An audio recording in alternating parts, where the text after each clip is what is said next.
we are back again with another DraftKings video. Now today we're going to be looking at the Freiburg Leverkusen game, our Friday night kickoff, which is poised to be a very good fixture indeed. If you are new around here, please don't forget to hit that subscribe button. It really helps me out. And without further ado, let's get straight into the DraftKings lineups. So we have our slate here, a very interesting slate indeed. We have Leon Bailey as our most premium option, with Kevin Volland just in behind him and Havertz just below him there. Now, these two players, Bailey and Volland, it's quite funny actually that they are top of the price list. Leon Bailey is a player who of recent isn't really getting any starts at all. And Volland is a player who has been commented he's out for the minute, so we can't really be expecting those guys to start. I will say though that if Leon Bailey does actually get a start, he gets a hell of a lot of share of set pieces. He's a very attacking option, gets plenty of crosses in, and has a high potential of scoring.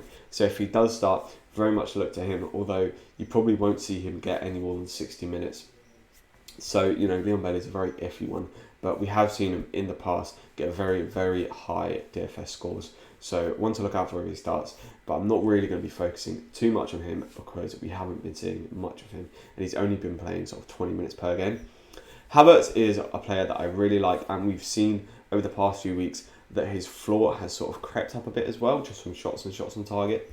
Now we take a look at his stats here, and really, you know, not this past week. I mean, we saw he had a decent sort of floor at 9.2 points, which is very nice. But I mean, the previous 2 weeks, he scored 2 braces back to back, and then before that he was getting plenty of goal contributions. So I really think in this game, Leverkusen being the away team, we've seen plenty of sort of away team bias actually since the return.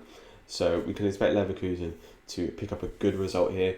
Whether we'll see a bit of rotation in the squad as well, due to Leverkusen only just playing a few days ago and then them having a Friday kickoff. I mean, we may not even see Havertz play. I very much doubt that because, you know, he's a young guy. He's probably their best player as well.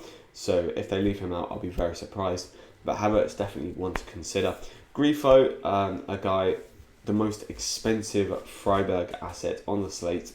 A player who has brought in very, very consistent floors, and if he scores as well, will get you sort of 20 plus points. He has his fair share of set pieces, which is quite nice as well. And we see him here really, against any team, he'll be picking up sort of 10 points or around about 10 points. So it'll be quite hard not to have him, although he is a very, very premium price to pay for a Freiburg asset, who I would say a bit of an underdog in this game against Leverkusen. Leverkusen, after losing 4-1, are really going to want to fight back and really bounce back after that heavy defeat that they faced against Wolfsburg. So we'll be seeing hopefully an energetic performance from them. Demirbay is a player for Leverkusen who takes a lot of their set pieces, gets on plenty of their corners and free kicks. For 9,400, I do quite like that. We did see him come off reasonably early in the midweek fixture. Whether that was so that he's able to play in the Friday fixture or he'll just get rested, I don't know. But, you know, it is a thing to consider that Demirbay is a bit of an older guy. If he does start on Friday, he may only get 60 to 70 minutes again. So definitely something to consider.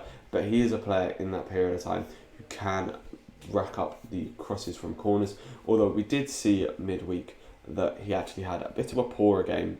He only had 4 points from 65 minutes. Although he did have 7 crosses, he just picked up a yellow card, which kind of hindered his points there.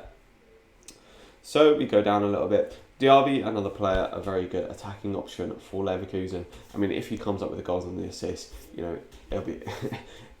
you can say, yeah, I guess you can say this with any player really. If they come up with a goal and assist, you're going to want to have them. Diaby, a very good attacking option.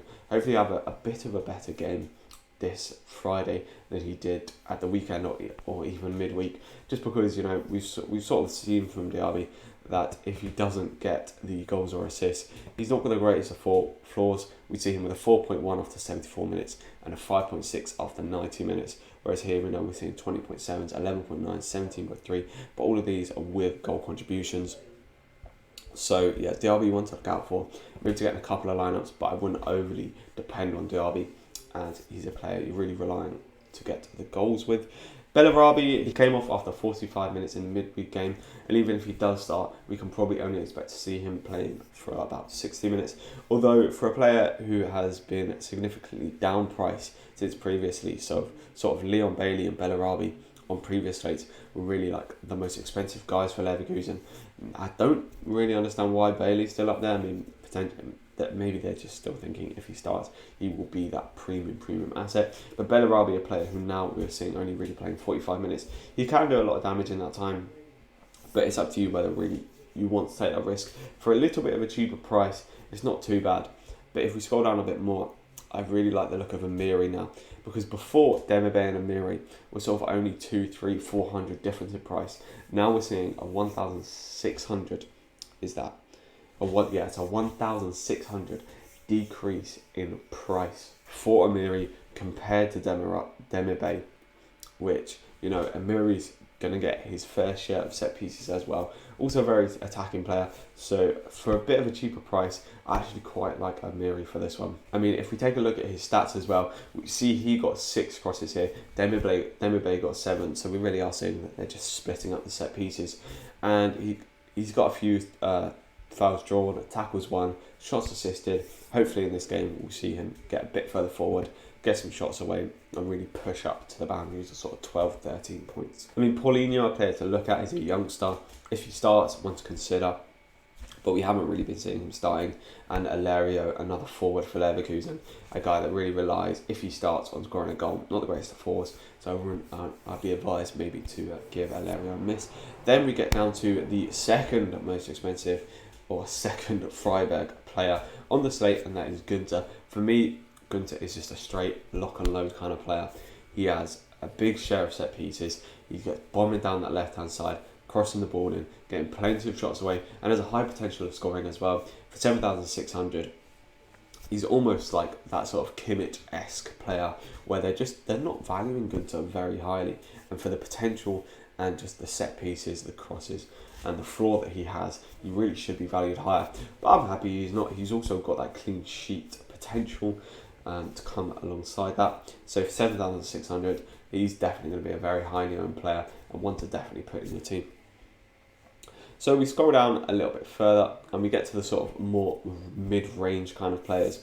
This is where we start to see the Freiburg more attacking players come in. Now, definitely for the range of between 6,000 to 7,000 for players who are not very likely but could definitely go and bag a goal, bag an assist. For this sort of price range, I do quite like maybe going with one of these guys. We saw Holler pick up a goal midweek, and he has, if we look, a pretty decent floor without any goals and assists. So definitely a player I'd advise if he gets the full 90 minutes. I mean, we're seeing here in 30 minutes he can rack up 4 points, which really tells us throughout the period of a game he's going to get you close to 10 points. So a player who probably won't actually be very highly owned either. For this sort of awkward, this is the sort of awkward range where people will definitely want to fill as many of these top end sort of high class players. We'll probably see a lot of Demirbays, which could be to people's downfalls. I quite like Amiri a lot more, as I've said. And then this is the sort of awkward 6,000 to 7,000 range, which people don't really look at because they filled their teams with all these premium players, and then they just scroll down here, look to the fillers. And a lot of people will miss these kind of 6,000 to 7,000 options. And I think out of all these players, Holler for me, definitely a player I'm considering, and will probably draft a few in my team. Now, if we scroll down a little bit more, we get to the more defensive options to Leverkusen. Charles Almagrias, a sort of more defensive midfielder, a player who, now and again will pop up with an 8 points for sort of tackles won, fouls drawn, but not consistent enough in that liking. Mitchell Weiser, fullback for Leverkusen on the right side, maybe still a little bit overpriced. He scored a goal a few weeks back, but his floor without the goal is usually sort of around about 4 points. So 5,600. I think I'm going to steer a bit clear of him. Wendell, a bit disappointing on the weekend. I was expecting him to get a bit further up, but he only got between sort of 4 and 5 points. 5,400, I think, as well. I'll steer clear of that. Singraven, a player I've watched before. Now, he does tend to like to get a few crosses in. You'll maybe see him get 2 to 3 crosses a game. So out of the sort of 3 of Singraven, Wendell, Weiser, if you want yourself a defensive asset or someone who's going to play out wide, in the defence for Leverkusen. I think Singraven is a player to go for. Palacios, a player I mentioned before, if he's played, someone to definitely look at, but he hasn't really been playing, so I'm not going to spend too much time on here. Now we get to the Freiburg goalkeeper, Schwallow. Now 4,800, I don't mind this. It's not an incredibly bad option. If we do see him rack up a fair amount of saves, you could end up with sort of 10 to 12 points, as long as the Leverkusen don't absolutely sweep aside Freiburg. That's it's just the potential that, you know, Leverkusen have of going and scoring 3 to 4 goals. It makes me kind of want to stay clear of Schwallow. Now I didn't actually mention before Herodaki at 7,400, sorry. For me, this is just a bit overpriced. Maybe if he was around 6,000, I would be considering. But for 7,400, Leverkusen haven't had the best of defensive records. Herodaki does come in with a few saves, and they're likely to get the win. So, you know, maybe you could still see a 9 or a 10 points from Herodaki. But it's just the likelihood, you know, if this game ends a draw, or even if Freiburg win, Herodaki is just a hard player to fit in there. But yeah, if you think that Leverkusen are going to get the win and Herodaki is going to face a few shots, yeah, we could see a 10 or 11 or 12 pointer from Herodaki, giving him quite decent value. So we scroll down, and as I mentioned always before, we're getting into that filler zone. We're really getting into the players where you're just sort of hoping that they end up getting that sort of 10 pointer, they end up getting a goal. So what I do kind of like the idea a lot of the time with the fillers, if you're going to have the set piece taker like a Demirbay, a Gunter, and a Miri, then if you've got those guys in your team, then it's definitely not a bad idea to pick a centre back like Tapsoba, who has got a decent chance of scoring from a corner, from a cross, get you that assist goal combination that could really send you flying up. I like that a bit more than going for a defensive midfielder. I mean, Baumgartlinger is a very experienced player for 3,400. I don't mind him at all. He's popped up with a few goals across the season, and when he does get a full 90 minutes, he tends to pull up around a 5 or 6 points. So definitely a filler player if he starts to look out for, although the likelihood of him starting is quite low. Although we may see some rotation, so one to definitely look out for. And then we sort of look around here. Sven Bender, for me, he commits too many fouls, too many yellow card potential there. He'll get you a few tackles won, maybe fouls drawn, but nothing really much else. I mean, if he does go and score, I'm going to bite my tongue, but you know, that's just how I feel on the matter. And we scroll down, as I said, we're getting to the filler zones. And yeah, really, there's no one really too much to note here. I think if I was going to go for a filler player, I'd be looking at Tapsoba, a player who really sort of commands that Leverkusen defence, gets some tackles won, maybe a couple of fouls drawn, and doesn't have the worst potential either at grabbing a goal from a corner. So without further ado, let's have a quick look at what sort of a team we can build. So I think captaincy wise, we're looking at either sort of Havertz, Demirbay, Amiri, or Gunter, in my opinion, or Grifo. You could definitely argue that Grifo is a good captaincy option, although, you know, if I was going to choose between the two, Havertz is only 300 more, with the much higher potential that Havertz does have. I think only paying that 300 more gets you a lot more value. If Demirbay, as I said, is out, then I think Amiri will be going straight into the captaincy spot for me. But for now, let's just assume that these big guys are all starting, and if that were to be the case, I think I definitely have to put Kai Havertz in there. One of the best floors in this slate, and probably the highest upside as well, with the goal potential that he has. Then I think we have to go straight in, and I'm just going to lock Grifo in there, someone with a great floor. What's happened there? He's going to pull you a sort of 10 point, and no matter what, I mean, I hope that's the case. I mean, we are, like I have said before, it is only 1 point per million, but I just feel like for a player who has such a good floor and, you know, has a very high potential of getting a goal and an assist as well, it's very hard not to have someone like Grifo in your team. Then I'll be looking a little bit further down. I think for me, Amiri, I very much do like. He'll get his fair share of corners, and hopefully we can see some sort of attacking contribution for him.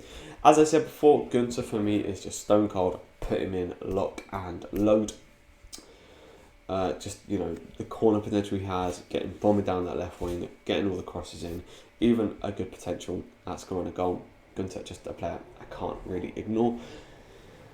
Then we have a look. Is Holler going to be available? No, not quite. I mean, this is one definitely where, if I change Kai Havertz out, get Amiri as the captain, then I can definitely put Holler in. But for this kind of a lineup, I think we'll leave Holler out. We'll go for someone a bit different.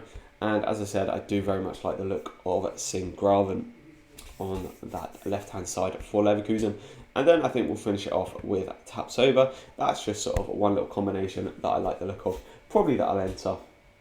I could even, I'll enter that team now. That is a locked and loaded team for Friday's game. So yeah, this is just my little preview for the Freiburg versus Leverkusen. If you have enjoyed the video, please don't forget to hit that like button and leave us a comment on sort of how your DraftKings has been going, the potential lineups you guys think you're going to be putting in for this Friday's game. Hope you enjoy, and I'll catch you in the next one.